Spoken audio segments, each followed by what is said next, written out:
Okay, okay. Isang mapagpalang araw po sa inyong lahat, Luzon, Visayas at Mindanao, kung saan man kayo sa dako ng ating daigdig.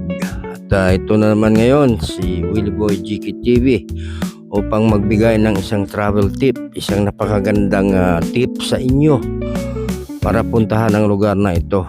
Ito po ay napakaganda,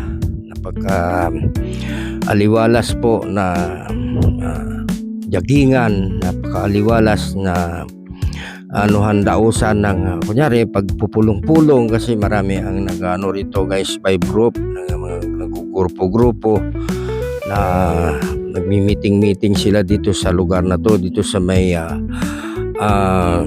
Valenzuela Sport Park, dito may po sa may Wawang Pulo, Valenzuela City. At ito po ay malapit lang po puntahan at hindi po kayo maligaw dahil ito po ay kilalang lugar na dito sa may Valenzuela. Kapag kayo po ay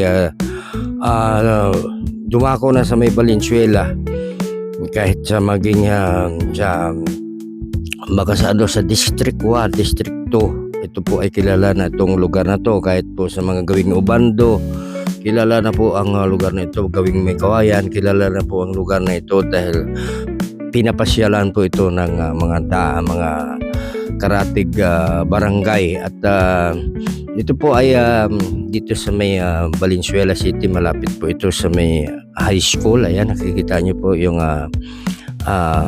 National High School ng Wawang Pulo.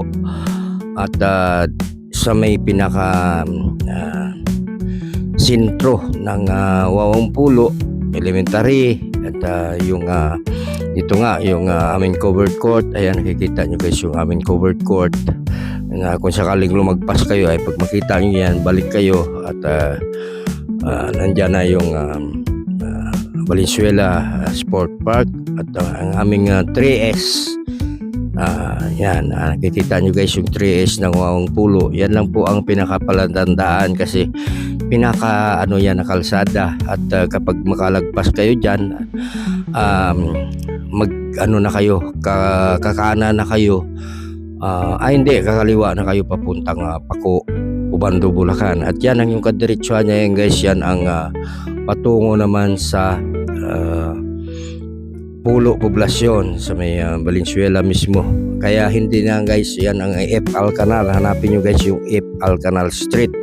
Ayan po yan. Yan ang ng palatandaan po ng Valenzuela Sport Park. At dito guys sa Sport Park na to, dito ginaganap ang mga sports, mga competition, at specifically guys sa mga laro na yung mga obstacle, dito po yan ginaganap pag sinabing sa Valenzuela.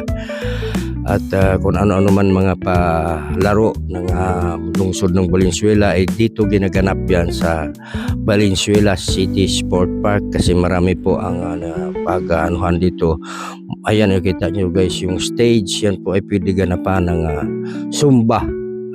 Marami ang okupa po niyan. Kahit siguro mga nasa 200 na mga nagsusumba, kaya po i-occupy niyan.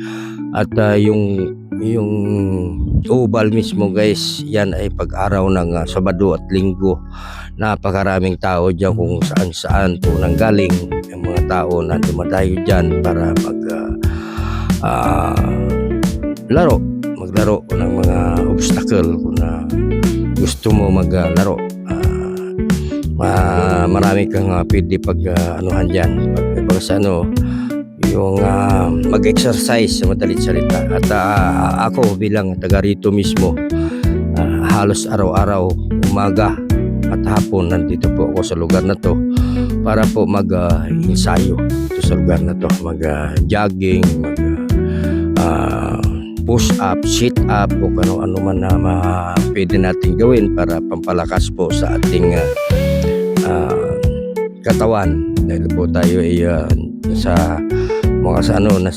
senior citizen na 60. Ito this coming na April ay tayo ay magiging 62 na. Kaya kailangan natin guys yung ehersisyo kasi yun nga ang ating motto na ang exercise is a priceless medicine. Wala po siyang wala po siyang, hindi po siya binibili. Kaya tayo araw-araw ay nandito. Kaya binibigyan ko kayo ng tip dahil itong lugar na to ay napakaganda para mag-exercise. Okay guys, maraming salamat po sa inyong panunod at as usual po, Willie Boy GK TV.